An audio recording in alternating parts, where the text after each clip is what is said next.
Superhot. Being meta is understood as the concept of self-referral by the art. The most common and most blatantly obvious example of being meta is fourth wall breaking. Think Deadpool directly talking to the audience of the movie. However, in many other works, there is much more subtle ways to being meta about itself. This is when an artwork, writing, movie, play, poetry, pieces of art, video games have some sort of message to deliver, and they do so by shaping its own world and existence in such a way where it directly speaks to the audience, typically done in fiction books or fiction stories, fiction artistic depictions. In one way or another, it becomes a meta when you do that. Today we're going to be talking about an ultra meta game called Superhot, and well, this video is mainly going to be about Superhot Mind Control Delete. However, it is important that you know that the Superhot quote-unquote franchise contains two other entries called Superhot VR and the base game Superhot. Now, there isn't a direct correlation between these as sequels. However, it is assumed by many players that they share a overarching plot line, although I have no clue how Superhot Mind Control Delete fits into that overall piece of story. So I will be referring to what I understood as the story from just Superhot Mind Control Delete, as that is the game that I'm going to be mainly focusing on in this review of it, as well as the idea of being meta in video games. Moving into it, if you don't know what Superhot and its entries are, it is effectively a game that is specifically categorized and defined by the main gimmick of the idea that the time in-game moves with the player moving, i.e. if the player is not touching the keyboard and mouse, the player inside the game and the world around it isn't going to move. This allows for a unique gameplay in terms of the first-person shooter-esque gameplay it's going for. Now, it isn't just shooting, it's actually mainly categorized by melee fist-to-fist combat as it's kind of the main attraction of it. The guns that are in there are sort of used as much more kind of one-ups, easier kind of to attain weapons. However, you're kind of expected to be using a plethora and a mix between the melee and the guns together, as you're going to run out of bullets and you're not going to win if you just focus on using a gun. Now, getting into the idea of being a meta, why do I believe that Superhot Mind Control Delete specifically is an extremely meta game? Like many other games that are indie and are trying to go for this kind of similar style of being a direct commentary to the player and trying to talk as if, you're trying to tell something to the player without actually telling them something. This is another entry in that sort of category of games. Now, when you play the game, you're going to instantly find out that the game presents itself as a game within a game, i.e., you are playing a game that tells you that there is a virtual person that supposedly is a reflection of you. So kind of a fake player is you in this world, right? So it's, I don't know, there's a lot of games like this where they kind of put you in a position of being the player of a different player. So in this world, the story is that it is a game, the game that you're playing, it is itself a game, and that game is being played by a player who you control, supposedly. That's kind of the premise of this idea. There's many other games that like it, and the main way it does this is through its retro aesthetic, i.e. using very much bare bones menu select screens to signify that this is a computer-based device. In fact, one of the main ways it does this through is that instead of having levels, it will say it's a core, and it always have an extension, so a dot extension, which you can see on computers, i.e. the most common one being .mp4, .txt, .exe, etc. And this game utilizes this through extensions, so it will call itself stuff like .core, .exe, etc. So the reason this game does this, and I think you kind of figure out by the end of playing it, is to have two overarching plots. Both, you can take this as two games. One that is being ultra meta and is actually talking directly to the player. Two, it has nothing to do with the player, and the game tells a self-contained story with no commentary on gaming, gambling, and addiction itself, which I disagree with because that's just a more boring option out of those two. So I'm going to go with the idea that Superhot works to deliver a story that is directly being told to the player. So, what is the story, what is the gameplay, and how do they all tie together? Effectively, there is not much story in this game. The idea is that Superhot.exe is a game, and you're playing it, and in fact, you're demanding to play it more. The main premise of this game is addiction. You are addicted to playing this game, because the game doesn't tell you next level, it says, do you want more? Press more. And before you get to unlock the main game, you do a quick intro section, and then the game says it's over. Only after you begin begging for more, and more, does it unlock the rest of the game to you. In fact, at multiple stages of the game, it will have the same question. Do you want to continue playing? Do you want more? Will you proceed? And as you play this, you end up doing this little element of quote-unquote fun, in which the player ends up gaining new abilities. And there is a story being told here, but it's done through hidden computers. Now, just like yourself, there are many other players who are playing Superhot.exe. And in the game, if you go in every section, every level present in the game, there is a hidden terminal. That terminal will include a conversation between what is assumed to be another player talking to the game. Now, in this assessment, it's kind of assumed that the game is a sort of AI that specifically creates kind of scenarios to make you most addicted. This is the main premise. You are addicted. The game for you is a saving from your life, whatever it be. And there is different elements of how you want to describe what that game is to you. Maybe it can be inferred through a different level variety that to some degree refer back to the player, i.e., if you really think about it, there is a level called Disco. In Disco, you have a typical kind of disco set. There's music playing. In fact, that's the only level in the game with specific music playing. But if you enter the bathroom, you're going to find needles of drugs.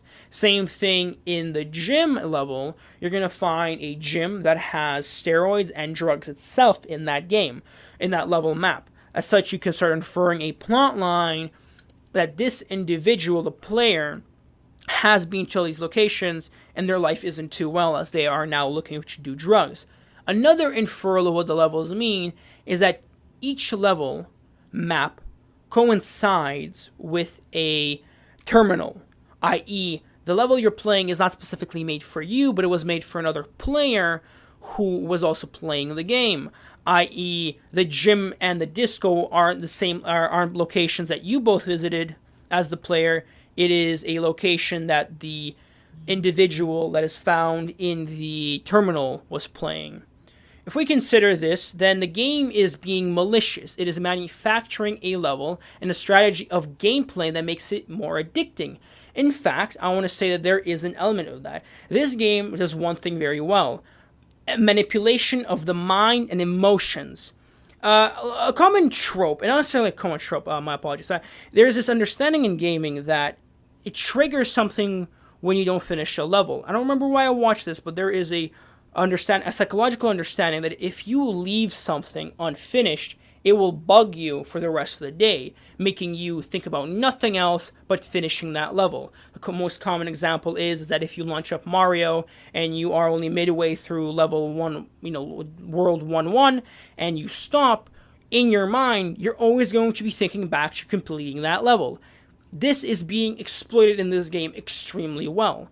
The way this game promotes levels is a mess of a kind of collection of different maps. So a level will contain in themselves around 5 plus minus a couple maps, and you are going to be playing through each one of them as they get more and more harder. However, it will be balanced out by you getting additional power-ups. These power-ups are called hacks/cheats, and they will allow the player to have extra abilities like calling back a katana, having more bullets, being faster, having more lives, re-healing yourself, being able to spawn with a weapon in hand, etc. and etc. And what this does is actually very interesting. From what I understand, the psychology behind this is, don't quote me, I'm not a psychologist or even or any licensed therapist like that, but the way I understand what's happening is that when you play this long level with these maps, as it gets harder, you're going to be more and more inclined to want to finish it, because you're not going to let the game beat you. You are better than the game. This is a video game. I will defeat the video game. So if you die, you're more likely to replay. In fact, you're not allowed to leave the level to replay it unless you fully quit. So this isn't a save progress. You have to finish it from start to the end before you can leave it and do something else or turn it off. As such, every time you die and fuck up the level, you're going to be brought back to the very beginning, restarting all of your stuff, removing all of your power-ups, forcing you to replay all the maps at a shuffled mode. I.e., you can never plan ahead of what maps you're going to have and what strategy you're going to use with the newly added kind of difficulty of this new level. So, what I think this game does very well is that once you defeat this level, after it took you 30 minutes, am I even over-exaggerating here? I found myself playing one level for 30 minutes because I was not going to let myself fucking lose. So once I died, I would simply go back, replay, go back, replay, go back, replay until I beat the game, the level itself. And then what happens is very interesting, because once you beat the level, you aren't going to stop playing, because in your mind, your ego has been fulfilled. It is now thinking, oh, I'm very good at this game. I've learned everything there is. I've mastered it through this half an hour of playing this one level. Let me do the next one. So you turn on the next level and realize that all of your power-ups are gone, meaning that the strategy you were using to defeat the other level no longer works. The power-ups are again reshuffled, the maps are reshuffled, the challenges are reshuffled, your location and spawn is reshuffled, and you're basically back to square one. No, not being any better than the level you were before. And now you have a dilemma. I can quit the game and let it bug me for the rest of the day, or I'm going to be sitting here for another half an hour playing this level just to defeat it. It's very hard to let this game go and step away because of how well it psychologically manipulates you into playing more. This game does this very well thing where it masks itself as a simple game about, I'm a virus, if you play me, you get hacked. But it's more than that. It hacks your mind, it hacks your psyche, because you become an addict to the game. I have around 20 hours in this game, and this game doesn't have a story that you can follow. There's no single player, there's no multiplayer, there's nothing. I have less hours in actual single player games that I've replayed twice. So it begs the question of, why does this game accomplish something that shouldn't be that simple to get? Most games would have loved. They would literally fire all of their staff just to understand the secrets of how they can keep their players playing more and more and more and more and more and more and more, because this brings revenue. Think about all the recent games. They're coming out not as single player games, they're coming out as games for service, because the premise is that if they can keep the player playing longer, they're going to get them to spend more money, and that reflects better in their shares. This is a very important thing in the games industry, that this game doesn't really abuse in a degree of making you pay more money. You bought the game, you're going to play, you're going to send this overall meta narrative of, you're an addict, you're a slave to the game because they exploit your receptors. The whole idea here is that you're the addict. Even once you're done, the ending premise of this game, and spoilers, it's not really that important if you want to just enjoy the game yourself, but you give up all your power-ups. You delete it. You go through a grueling couple of levels where you have to fight in order to give up all your control. And the last level in the game is you giving up your ability to move, your ability to see, your ability to fight, shoot, throw, etc. Effectively, you're deleting all the functions of the game, leaving you with nothing. And the game self-deletes. It deletes your entire computer. And it forces you to go through a section of actually restoring it through. And that just means one thing: you are that addicted that even when the game tells you to stop playing, it's over. You've given up. You continue to do it. You can't find yourself not stopping. For whatever reason, you refuse to stop playing this game because this game has an addiction to you, because you want to see the end and you don't know when that end is going to be. You see, when I beat the game, and I mean really, really beat the game, you see, to beat the game, you can't just restore the computer. No. The restoration of the computer takes 2.5 hours of real time. I mean that. The game will force you to have your monitor depict the reset computer screen for 2.5 hours with no gameplay, with no moving. You can't just turn off the game and come back 2.5 hours later and do something else. No. Get fucked. You're gonna wait there 2.5 hours because you're the addict. You're the fucking addict who managed to complete this game to its fullest.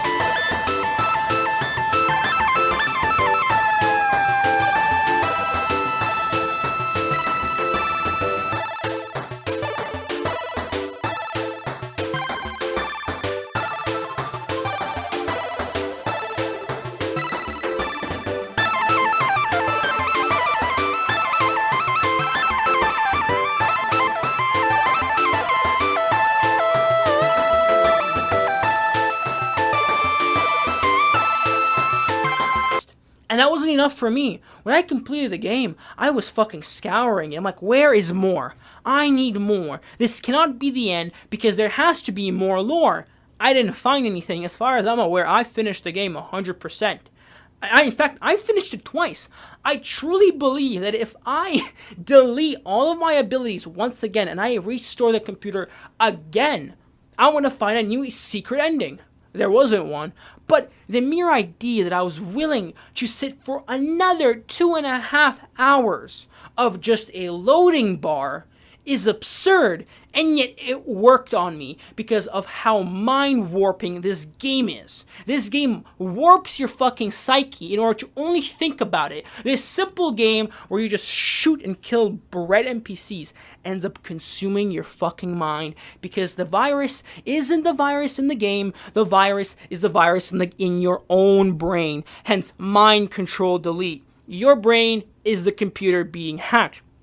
This is actually extremely well signified in a part of the game where you're going to have occasionally, on as you play the game.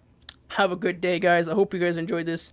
Sorry for that was a brief ending, but I hope you guys enjoyed this video, and if you didn't, dislike it. If you did, like it. If you really liked it, subscribe, and I'll be out. And if you want to check out Superhot, you should definitely give it a try. Have a good one. Super hot, super hot, super hot.